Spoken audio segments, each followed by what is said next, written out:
We were on the afternoon break on the second day of questioning of the undercover police officer Robert Hastings, who, using the cover name Rob Harrison, infiltrated No Borders Network, State of Emergency Collective, the International Solidarity Movement, and abused a woman we're calling Maya in an abusive, deceptive sexual relationship.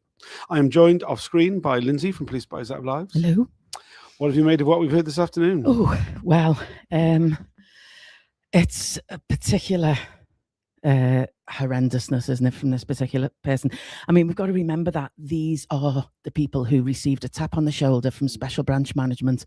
These are the people they wanted because literally they have no soul. They could go out there and they can do anything to people who are considered, subversive, sort of will affect the economic prospects of the UK, all that shit that they come out with in order to keep a political eye on people.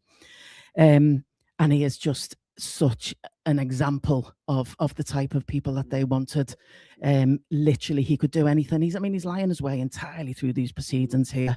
He doesn't recall anything. He's refusing to answer even the most basic of questions until, and total kudos to Sarah Hemingway. She is boxing him very politely. Very not polite. Losing her cool in any respect, even though he's speaking to her like shit. She is boxing him more and more into a corner until he has to retract what he said previously and contradict himself within a space of 30 seconds. So she's done that several times, from where she narrows down. He gives a general bullshit. I don't remember. I don't recall. Oh, no, that couldn't have happened. And then she boxes him down to having to say, oh, yeah, okay, yeah. So she's doing an excellent job. The answers he is given, I think he thinks he's coming across as giving these fulsome answers, but actually then it's a lot of the time it's nonsense. He gives half sentences and you're expecting an end to the sentence, or he just talks a load of nonsense, and it's really hard to question that, because Sarah Hemingway is questioning some of it because she's just like, what do you mean by that? Because it's obviously bullshit. But there's been a few times there where we've both gone like, waiting for the next bit, and it just doesn't come. Absolutely doesn't come. And then he pulls this stupid little face as if to say, obviously you can't see me on camera. Yeah. Like, that was it. That's my profound sort of thought. I think that the contempt he has towards a woman questioning him really came into sharp focus when Sir John Mitting intervened and asked some questions, and you just saw the change in demeanour. Absolutely. Forgive me. And then he said that to Sarah a little bit after that, but there was none of the interrupting. There was none of the, contemptuous sort of attitude towards Mitting, which, we'll come on to Mitting's contribution in a minute, because that was a good one. Obviously, well, let's take it from the end forwards, backwards. So Sarah Hemingway just came out with a load of his reporting, which she's basically saying things like, what was the point of that? Couldn't that be gained by anyone going into that meeting, that intelligence? Does it really need an undercover officer who is so deeply embedded in? So she just took him through a load of reporting from State of Emergency, was it? And which is just, again, basically a total overblown exaggeration. Bringing in MT in this fake suicide bomb plot years after it's supposed it happened, and mentioning the Wombles and other groups that have obviously come to attention of Special Branch a lot, just to kind of still seem relevant, to make his reporting relevant and to make him seem like he's actually there for a purpose. Yeah, spicing it up a bit, basically. Yeah, utter bullshit. Which he's saying, I have never exaggerated my reports. But considering every single report that is being shown, Sarah Hemingway is saying, what is the point of reporting that? What is it? Obviously the inquiry must be questioning the relevance of him even being there. So if we go to John Mitting's little interjection, which was a really good one, because Hastings is doing this whole, he is pretending that, oh, this is awful, reading these emails that were sent by Maya to him, reading these emails, it's obviously it's awful, but it's like he's trying to wear him out of any questioning that is putting him in the frame as an abusive character, as abusing Maya. He's trying to wear him out of actually accepting that responsibility or any responsibility whatsoever. He's using a lot of the like on both sides. There were two people. Exactly. So what exactly was said where he said it's so John Mitting said the way we treated each other was cruel and destructive. So basically he was asked by Sarah Hemingway, you know, were you being a total shithead? Politely, did you just treat her really abusively? And he's saying, well, you know, we treated each other cruelly and destructively. And so John Mitton was like, so I'm struggling to sort of understand in what way, you know, you were impacted by that behavior. How did Maya impact on you like that? And he just could not answer that question. He just, go on. Well, I mean, what he said was that she made me feel guilty. Because the way I treated her, I felt guilty, and that was her fault. Yeah. So he was saying, you know, I struggled with the guilt, as you've just said, and you know, I still do, or something. You know, he brought it into, and this is what led to the thing we'll talk about later in Closed about how his relationship with his ex-partner and his children, has clearly come to some sort of end. And good on John Mitton. He paused for quite a long time and quite deliberately, and sort of said, I don't understand what harm it was that Maya did you. Is it your own actions that have caused you to feel guilty? And Hastings gave another bullshit variation. It was a two-way street. There were two people in this relationship. It's not just one person, it's two people. And so Mitton again repeats the same thing. How was that Maya impacting on you? Was that not just your own guilt?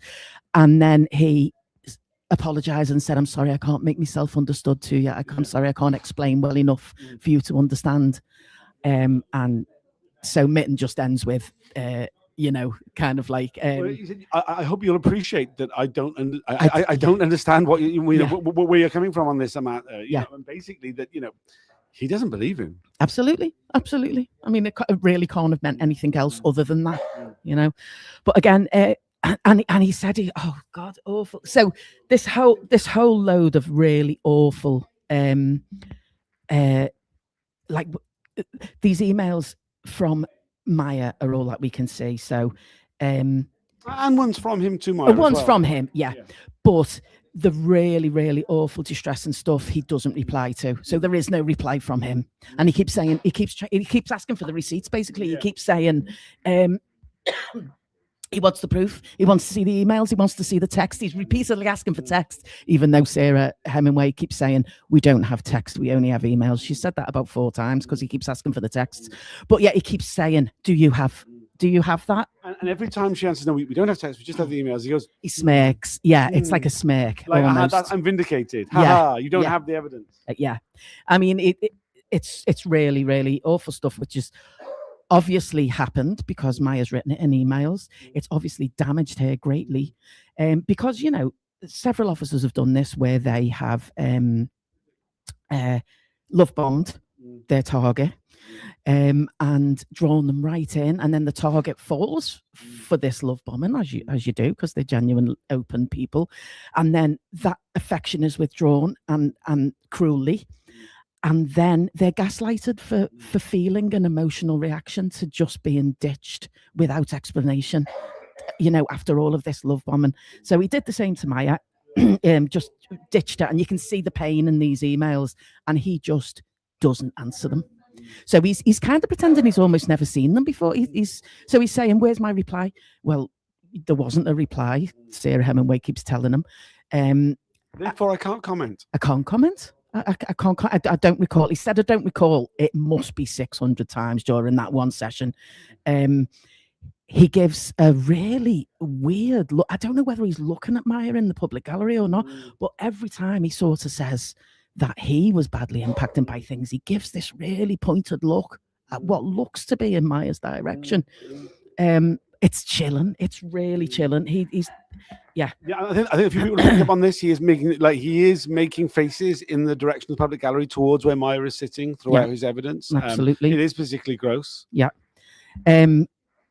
So he doesn't. He claims not to remember things like. So one really cruel thing was.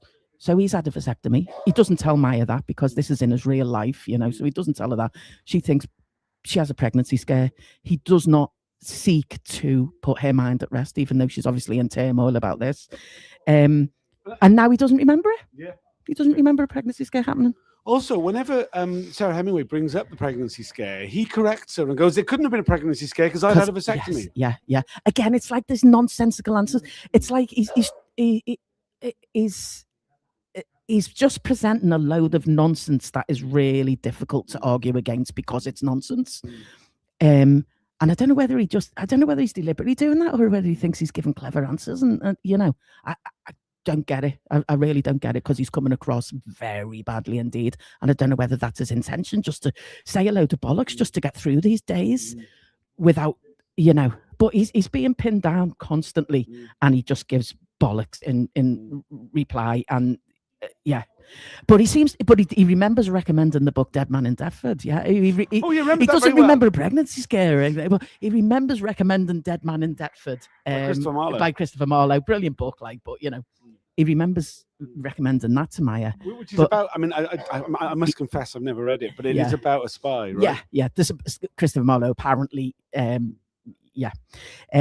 So yeah, it's odd. It's really nuts evidence. And then he says he has the audacity to say he'd always been very protective, and of Maya after putting her through this emotional turmoil, so much so she collapses in public in this phone box, and there's members of the public asking her if she's okay, and she can't walk. You know, she just totally physically collapses because of the emotional strain. But yet he always has felt very protective towards Maya, according to him. That is the depths of the bullshit of this like fucking really abusive individual. So yeah, I don't know what else to say. I mean, obviously you have to stress that this is not individual. This is not individual behavior. These are the people who were chosen by Special Branch to do this work. The managers are in full knowledge of who they're choosing. These soulless, heartless bastards who will literally do anything and have no moral compass whatsoever. And then, you know, that we've got to remember that he didn't get any accolades because I'm not quite sure. It's the end of the unit, essentially. The end of the unit, yeah. So they weren't handing them out, like they were earlier on. We'll hear about it later or maybe tomorrow, but I mean, he is the trigger for the end of the unit as well. Yeah. Which will come up. I've just been aware of the time. We're probably due to go back in. We've just had a few comments. One saying even Mittens can't stand him. HN18 Rob Hastings is beyond the pale. Yeah. Another one saying, and Mike Hughes tweeted photographic memory of everything he didn't do and no memory of what he did do. Yeah, yes. Absolutely. Spy cops are unfettered fascism. The cruelty is the point. Certainly true for Rob Hastings. Vile. Another one. I may never be able to eat bird's eye again after seeing this. Oh no! Don't put that in my head. Thanks for joining us. We better go back in. The hearings restarted. We'll do a longer update at the end of the day. Thanks for joining, and please.